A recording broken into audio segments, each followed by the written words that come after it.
सामने जो आपकी टीम है वो टीम रिएक्ट कैसे कर रही है, उसके एक एक बॉडी लैंग्वेज पर आपको ध्यान रखना पड़ता है, तभी आप एक परंगत खिलाड़ी पगड़ी खोल रहे हैं, माथा भी मुड़वा लिया, पगड़ी भी खोल दिया, यानी सारी जो चर्चाएं हैं वहां से घूम करके सम्राट चौधरी की पगड़ी पर आ गई और उनके मुरेठा की ही चर्चा या तो उनके विरोधी कर रहे हो या उनके समर्थक कर रहे हो, नाम अनाउंस होगा उनका। कारण कि देखिए बिहार में ललन सिंह अगर रहेंगे तो विस्फोट पार्टी में होता रहेगा, इसलिए उनको दिल्ली सेट करना जरूरी है। जब बदमाश लड़का होला हॉस्टल में डाल दिया। इस बार भारतीय जनता पार्टी के पैरेलल अपना प्रदर्शन करेंगे, ये उनको समझ में आ गया था, क्योंकि आभास तो हो जाता है जिससे आप उसी राजनीति में है, बिल्कुल बिल्कुल, तो आभास हो जाता है। जैसे हम लोग किसी नेता को देखते हैं झूठो बोलता है तो पकड़ा जाता है कि हम 30 सीटें जीत करके आए हैं और 175-76 विधानसभा सीटों पे हम आगे हैं, लीडिंग में। दैट मीन्स मैंने कल एक खबर किया था, पनोरमा ग्रुप, जो सोचता है वो करता है, आपके अपने सपनों का आशियाना। नमस्कार, भारत लाइव देख रहे हैं आप। मुद्दे की बात करने बैठे हैं। कल सम्राट चौधरी अयोध्या में सरयू नदी में नहाकर अपने पगड़ी और अपने संकल्प को दान कर दिया। अयोध्या में भगवान श्री राम के चरणों में सम्राट चौधरी ने अपना संकल्पित पगड़ी समर्पित किया है और उसके बाद राजधानी पटना लौटे तो सम्राट चौधरी का भव्य स्वागत हुआ। कल हम भी अयोध्या में मौजूद थे और जब हमने देखा कि सम्राट चौधरी पगड़ी उतार रहे हैं तो काफ़ी इमोशनल थे। उनके चेहरे पर एक दुख, एक तकलीफ और जो संकल्प उनका अधूरा रह गया है वो स्पष्ट रूप से झलक रही थी। कुछ तस्वीरें हम आपको अपने स्क्रीन पर चला के दिखा रहे हैं। जब अयोध्या में हम मौजूद थे सम्राट चौधरी के साथ, वहाँ पर किस तरीके से सरयू नदी में वो नहाते दिख रहे हैं और उन्होंने अपना पगड़ी उतारा है और पगड़ी उतार रहे हैं तो वो जो भावुक क्षण उनके चेहरे पर था वो दिख रहा था, झलक रहा था। लेकिन सम्राट चौधरी ने आखिरकार अधूरा अपना संकल्प छोड़कर क्यों पगड़ी उतारा है, ये सवाल बिहार के राजनीति में चर्चा का विषय है। सम्राट चौधरी भले ही कहें कि हमने भ्रष्टाचार के साथ साथ जो बिहार में जंगल राज है वो कुर्सी से नीतीश कुमार को हटा दिया है, लेकिन अभी भी बीजेपी का हर नेता, एनडीए गठबंधन के हर मंत्री ये जानते हैं कि सम्राट चौधरी का संकल्प अधूरा रह गया है। एक सवाल कल ये भी उठ रहा था कि क्या सम्राट चौधरी ने पगड़ी उतारकर अपनी कुर्सी बचा ली है डिप्टी सीएम की, क्योंकि खतरे में उनकी कुर्सी थी। इन तमाम विषयों पर चर्चा करेंगे। बाबा हमारे साथ जुड़ गए हैं। बाबा, अयोध्या में सम्राट चौधरी का पगड़ी तो उतर गया, संकल्प तो अधूरा रह गया उनका। देखिए होता क्या है ना कि जब आप कोई भी रणनीति का हिस्सा होते हैं, युद्ध में हो, खेल में हो, तो आपको पूरा फोकस होना पड़ता है। सामने जो आपकी टीम है वो टीम रिएक्ट कैसे कर रही है, उसके एक एक बॉडी लैंग्वेज पर आपको ध्यान रखना पड़ता है, तभी आप एक परंगत खिलाड़ी होते हैं। और सियासत में तो ये पल पल बदलती जो हालात हैं उसमें आपको और अलर्ट रहना पड़ेगा। 2024 के चुनाव परिणाम, नीतीश कुमार और सम्राट चौधरी का भविष्य का निर्धारण, ये दोनों साथ साथ चल रहा था। जैसे ही चुनाव परिणाम आया आपने कई बातें सुनी होगी। हम पहले उन बातों की चर्चा कर लेते हैं जो सम्राट चौधरी के लिए बड़ी मुश्किल हालात पैदा कर रहे थे। पहला ये कि ये सवाल उन्हीं के लोगों के द्वारा उठाया जा रहा था कि सम्राट चौधरी अपने अभियान में, अपने मिशन में असफल रहे, वोट ट्रांसफर नहीं करा पाए। यही कारण है कि 5 सीट हार गई भारतीय जनता पार्टी और एनडीए को 9 सीट या 10 सीट का नुकसान हो गया। इसके बाद सम्राट चौधरी के पास ऑप्शन क्या था, तो निश्चित रूप से इस बात को डिफेंड करना था। लेकिन अगर वो साफ कहते कि नहीं हमने किया है तो चोर के दाढ़ी में तिनका वाली बात होती। उन्होंने मामले को डाइल्यूट किया। कैसे डाइल्यूट किया?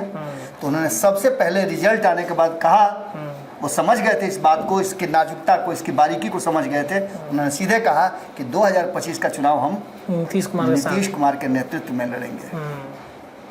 या ये उनका पहला जो था वो मास्टर स्ट्रोक था। और इसके बाद सबसे पहला काम उन्होंने किया कि अपने सबसे प्रबल विरोधी को अपना बना लिया। ये कला है, ये युद्ध की और राजनीति की एक कला है। हमारे संपादक नवल मिश्रा जी क्या कहते हैं? कहते हैं कि देखिए साम दाम दंड भेद, ये नीतियां तो 4 हैं, लेकिन मैत्री से बड़ा कोई नीति नहीं होता है। इन सारे नीतियों पर भारी पड़ता है मैत्री जी।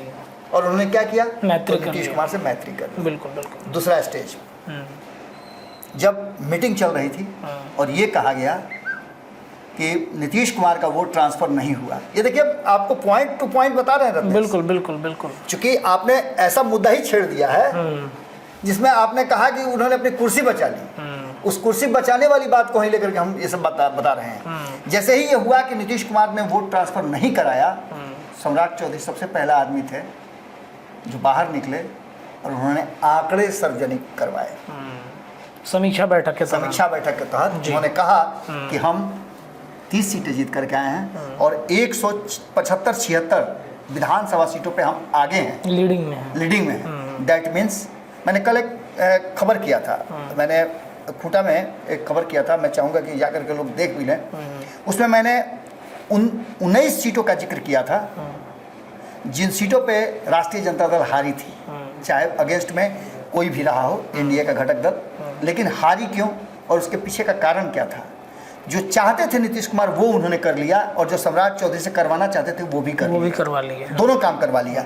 तो दैट मीन्स कि नीतीश कुमार और सम्राट चौधरी के बीच में जो आपने तो देखा होगा कि जब विधानसभा अध्यक्ष थे विजय कुमार सिन्हा, तब भी सम्राट चौधरी और उनमें तलखी आई थी। बिल्कुल बिल्कुल नीतीश कुमार के बीच में ही तलखी आई थी। लेकिन सियासत ऐसी जगह है ना जहाँ सब कुछ बर्दाश्त करना, कहीं घाट पे शेर और बकरी दोनों पानी पीते हैं। तो ऐसी स्थिति में सम्राट चौधरी के पास ऑप्शन कम थे और उन्हें करना क्या था कि एक बड़ा आरोप उन पर लग रहा था कि कुशवाहा समाज को उन्होंने एकजुट नहीं किया, उनके वोट ट्रांसफर नहीं हुए, एक भी टिकट नहीं दिलवा पाए। इन सारी बातों को लेकर के सम्राट चौधरी पर दबाव बढ़ रहा था। इसको डाइल्यूट करने का रास्ता क्या था?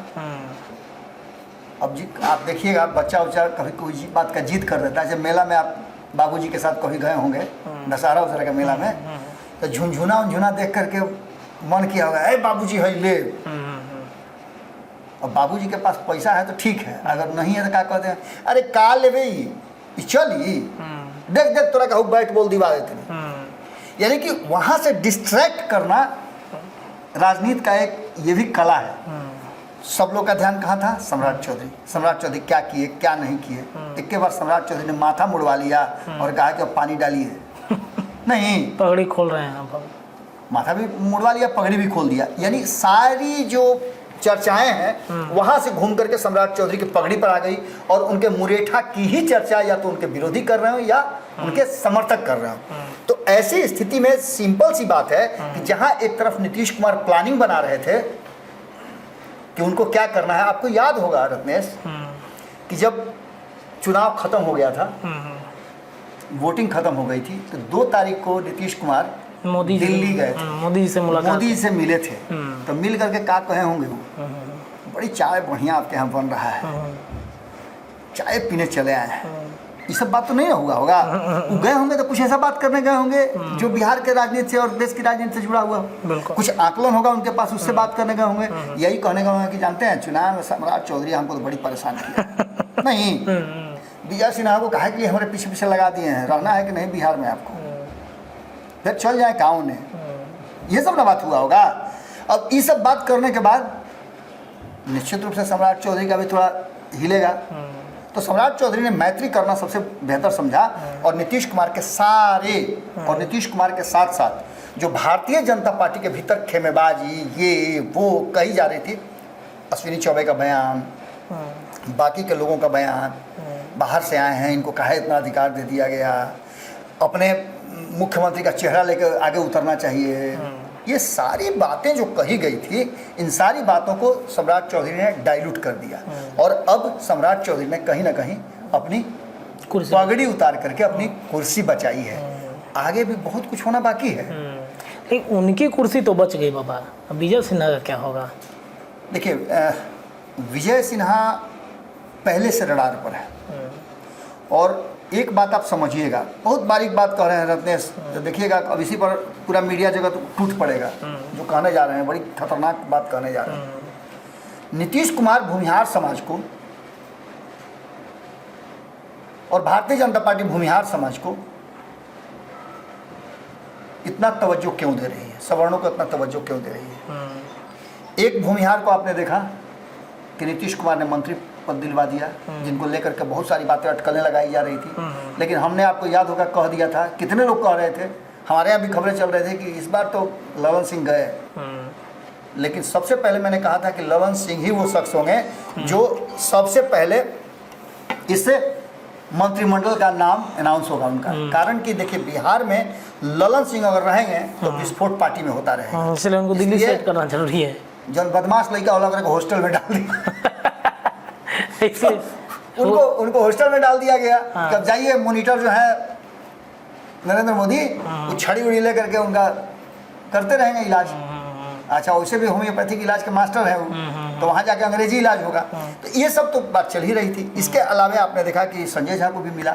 ये सब करके कहीं ना कहीं ये साबित कर रही थी कि जो एक समाज है उस समाज के लोगों को प्रतिनिधित्व लेकर के अगर किसी को निकालना हो तो एक आदमी को बैठाना जरूरी होता है। इसलिए तो ललन एक सिंह के जगह पर दू को बैठाया गया। अब कुशवाहा समाज नाराज है, एक के जगह पर दो कुशवाहा जा रहे हैं, एक को राज्यसभा भेजा जा रहा है और एक को हो सकता है तीसरको कहीं मत आ जाए। यो हो सकता है कई लोग तीसरका के लिए दिल्ली या पटना मद्रास या बम्बई छोड़ करके पटना में डेरा डाल चुके हैं बक्सा उसा लेकर के। कि जो बचा हुआ है, जो राज्यसभा वाला सीटवा अभी नाम अनाउंस नहीं हुआ है, हमारी बातचीत हो रही थी चंदन जी से, तो बता रहे थे कि फलना फलना फलना का नाम आ रहा है। हमने सबसे पहले खबर किया था, इस पर भी टूट पड़ा था पूरा मीडिया जगत। हम खबर शाम रात में किए, अब भोरे देख रहे हैं तो सारा जगह वही खबर में चल रहा है। तो मिला जुला करके आप इतने बात समझ लीजिए कि नीतीश कुमार जो रणनीति बना रहे थे और जिस रणनीति के तहत ये तय हो चुका था, नीतीश कुमार को यह अंदाजा हो चुका था कि नीतीश कुमार बहुत ज़्यादा नीचे डाउन नहीं जा रहे हैं। नीतीश कुमार भारतीय जनता पार्टी के पैरेलल अपना प्रदर्शन करेंगे, ये उनको समझ में आ गया था। क्योंकि आभास तो हो नहीं जाता है, जिससे आप उसी राजनीति में हैं, बिल्कुल बिल्कुल, तो आभास हो जाता है। जैसे हम लोग किसी नेता को देखते हैं झूठो बोलता है तो पकड़ा जाता है ना, अच्छा ये झूठ बोल रहे हैं, बात कुछ और है तो हम लोग बॉडी लैंग्वेज पकड़ते हैं ना। वैसे नीतीश कुमार भी राजनीति में है तो पकड़ लेते हैं। नीतीश कुमार की सारी रणनीति और सारा गेम प्लान जो है वो अपने एकमात्र ऐसा फैसला है जिससे सम्राट चौधरी ने डाइल्यूट कर दिया और अब नीतीश कुमार के रडार पर सम्राट चौधरी नहीं है। क्योंकि देखिए नीतीश कुमार से सम्राट चौधरी की संधि बिल्कुल हो चुकी है। हमने देखा जब बैठक चल रहा था, विनोद तावड़े आए हुए थे, बिहार बीजेपी के प्रभारी थे और काफ़ी महत्वपूर्ण बैठक थी। अचानक फ़ोन आता है कि सम्राट चौधरी को कि सीएम बुला रहे हैं। बीच मीटिंग छोड़ के सम्राट चौधरी भाग जाते हैं और लगभग 27 से 28 मिनट की मीटिंग होती है। वहाँ से आते हैं, आने के बाद मीडिया को तो कुछ नहीं बताया उन्होंने, लेकिन मुझे लगता है कि उस समय भी बातचीत हुई थी कि भाई पगड़िया अब उतार दीजिए, अब सख्त आ गए हैं हम।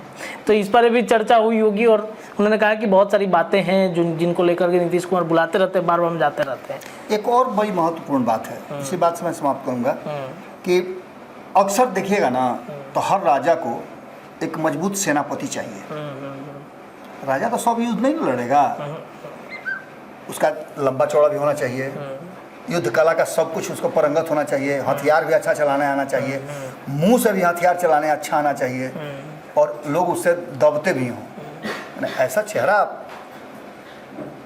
तो नीतीश कुमार को चेहरा मिल गया है। नीतीश कुमार देख चुका है जब हम ही को नहीं छोड़ने वाला आदमी है, किसी को छोड़ता नहीं है, तो निश्चित रूप से नीतीश कुमार के लिए उस सेनापति का काम जो है, चूँकि सेकंड नंबर कुर्सी उन्हीं की है और भारतीय जनता पार्टी भी जब सेकंड नंबर कुर्सी दी होगी तो कुछ सोचिएगा ना दी होगी। बिल्कुल बिल्कुल। ऐसी स्थिति में आप समझिएगा कि नीतीश कुमार ने एक बार एक्सेप्ट किया, रिजेक्ट करने से पहले फिर उन्होंने एक्सेप्ट कर लिया। दैट मीन्स कि सम्राट चौधरी ने अपनी कुर्सी तो बचा ही ली, भारतीय जनता पार्टी के लिए बिहार में सत्ता में टिके रहने का एक जो एग्रीमेंट पेपर है ना लगभग उस पर भी साइन करा लिया है। चलिए देखिए, सम्राट चौधरी की कुर्सी बच गई, मुरेठा उन्होंने खोल दिया, लेकिन कुर्सी विजय सिन्हा के खतरे में आ गई है। और साथ ही साथ आपको बता दें कि बिहार बीजेपी या फिर एनडीए गठबंधन फॉर्मूला सिर्फ एक डिप्टी सीएम का तय कर रही है, क्योंकि लोकसभा में देख लिया गया कि 2 डिप्टी सीएम रखने से कोई बहुत बड़ा फायदा पर भी हमने खबर किया। जी बिल्कुल, इस पर भी चर्चा हुई है। तो उत्तर प्रदेश से इस बात की शुरुआत हुई कि भाई बिहार सहित उत्तर प्रदेश और जिन राज्यों में 2-2 डिप्टी सीएम रखे गए हैं सिर्फ अब एक ही रखा जाए। तो बिहार बीजेपी में डिप्टी सीएम सम्राट चौधरी ही रहेंगे। कुर्सी विजय सिन्हा के खतरे में है या नहीं, इस पर विशेष चर्चा हम करेंगे। फिलहाल मुद्दे की बात में इतना ही। जुड़े रहिए, तमाम चर्चे लगातार भारत लाइव पर जारी हैं। बहुत बहुत धन्यवाद। पनोरमा ग्रुप, जो सोचता है वो करता है। अगर ये वीडियो पसंद आई और वह बिहार के राजनीति और बिहारियत से सरोकार रखेनी तो सब्सक्राइब बटन दबा के चैनल के सब्सक्राइब कर ली। ओजे एगो घंटी बा, ओकरा बटन दबा देला से कुल सटीक और मारक खबर रुआ मुफ्त में मिल जाई। अगर रुआ पत्रकारिता के हमनी के नया प्रयोग में सहयोग कर चाहतानी तो ज्वाइन बटन दबा दी। पेटीएम नंबर नोट कर ली 9386816700। धन्यवाद।